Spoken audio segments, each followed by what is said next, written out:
చేయాలో కూడా అర్థం అవ్వట్లేదు. పెట్రోల్ కొట్టిద్దామని ఇక్కడ బంక్ దగ్గర ఆగాం. దిగి చూస్తే టైర్ ప్యాచ్ ఉంది ఫ్రంట్ది, లెఫ్ట్ సైడ్ది. This is the first time మేము ఆల్ ఇండియా తిరిగినప్పుడు ఎప్పుడు కూడా ఇలా అవ్వలేదు.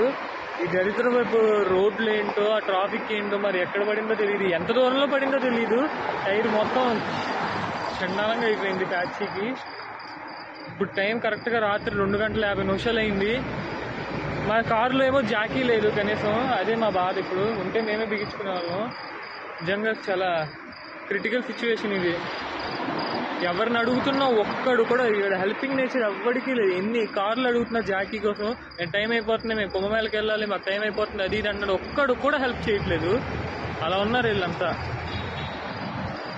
ఫైనల్లీ మహారాష్ట్ర వాళ్ళు అయితే మనకు హెల్ప్ చేశారు. వాళ్ళు ఒక్కళ్ళే మన కోసం జాకీ అయితే ఇచ్చారనమాట. ఇప్పుడైతే టైర్ రీప్లేస్ చేసుకుంటున్నాం. టైర్ రీప్లేస్మెంట్ అయితే కంప్లీట్ అయింది. అమ్మా